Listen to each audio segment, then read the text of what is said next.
Management then. Markets, by the way, are moved to the low point of the day, but a good time to get in a corporate. We have IndiaMART. Well, that one's in focus. Remember, it reported its numbers in the last couple of weeks. The margins, well, they came in at multi-quarter lows at around 28% odd, which is well below the company's earlier guidance as well of around that mid-30s odd. The big positive, though, in the numbers was the addition of 13,000 paid users. That compares with an average of around 4 to around 5,000 odd. We have with us Mr. Dinesh Agarwal, the founder and Chief Executive Officer at IndiaMART, Intermesh, who joins us. Hi, sir. Thanks so much for joining in. Well, good speaking to you again.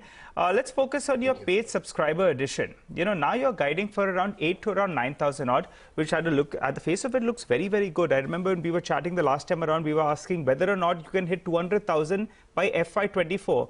Going by this run rate, you'll be closer to it in FY23 itself. So that's good, but will it come at a higher cost? Or will there be a bigger incentive that you're giving out to acquire these paid users? Give us some clarity on that. Yeah, so obviously, when you acquire new customers, you are spending upfront money on the cost of customer acquisition, and the recovery would happen over the next year or so based upon the customer retention and customer upsell and renewal. So yes, there is upfront investment that is going on because you are investing into sales and distribution channels. It is not that you are giving some extra incentive or anything. It is just the distribution channels and sales channels which were squeezed during the COVID time. Now that the markets have opened, we have started to open aggressively on those, invest aggressively behind those channels. Okay, Dinesh, good morning. What was this buyback? I might as well not done it. A lot of people are asking, you've got so much cash on your balance sheet, your stock's down so much. If you wanted to give a signal, perhaps a bigger buyback was needed. 100 crores just doesn't cut it. So why announce it in the first place?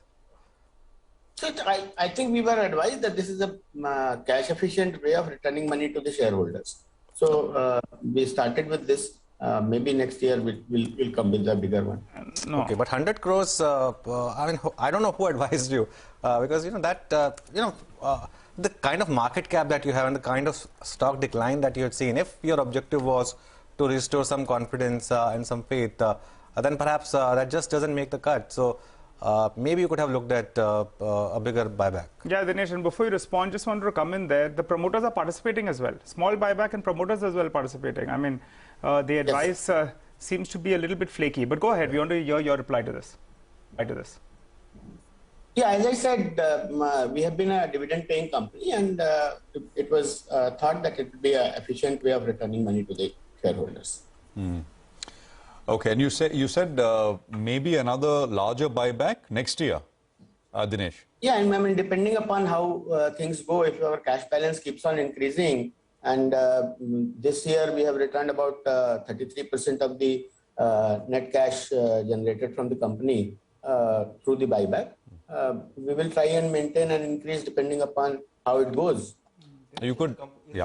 Is the competition hurting you now? Because I think the big re-rating that you had was post-COVID, and I think you got perhaps your strategy right. But now there are a lot of competitors, right? And even JD has launched its JD Mart, and that's got a good backing now. So do you think it's hurting you now?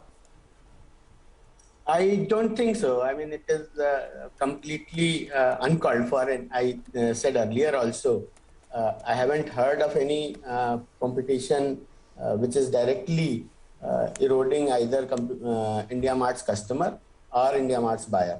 So I haven't heard any of that competition. So you have no competition, Dinesh, you're saying? As of now, the little competition that we had a long time back was Trade India, and JD Mart is in a very infancy stage as of now.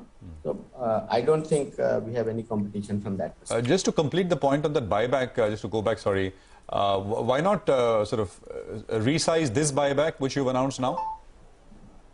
So as I said, we sized this buyback based upon the profits that we generated last year, and which is 33% of the profits. So which is what we wanted to return to the shareholders, and that is how the size of the buyback was arrived at. Is there a possibility that the promoters will not participate, or they want to participate? They want to participate. Okay, all right. We take that point on the buyback. But you had briefly mentioned that the spends will be upfront. so you're going to be seeing a higher amount of paid subscribers. It's going to come at a cost. The worry is that margins that were around 40-45%, maybe that was abnormal, but now it's come down to around 28.5% odd. What is the margin band that your investors should be working with for this year? Go ahead. I think, earlier I've been guiding that pre-COVID our margins were between 25 to 30%. And given the cost savings that we had during the COVID time, I was guiding that we should be looking at margin at 35%. However, over the last 9 months, things have changed dramatically in terms of re-rating of the salaries across the board, whether it is technology, whether it is product, or whether it is sales. And that is how the margins have tapered further to 28% or so.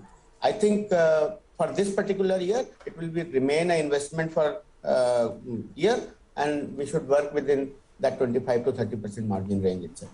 Okay, all right. And what about the cash balance? You have done quite a few acquisitions, in the past. What is the current balance? We have, the outlook in terms of how much you're spending on the buyback. But with the remaining money, what will you do? Will you, go ahead and do some more inorganic growth, or what is it? Go ahead. So, if you see, we have invested in about a dozen companies over the last 18 months or so.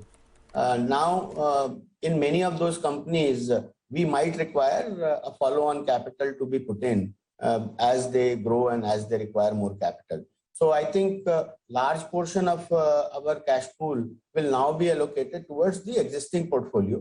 While we have already looked at 300 plus companies and sorted these 10 odd companies where we have invested or acquired, I don't think there will be as much inflow of the new companies which are related to our ecosystem where we might be investing into. However, we'll continue to look at those new companies which are coming into the market. And if we find something interesting, we will do that.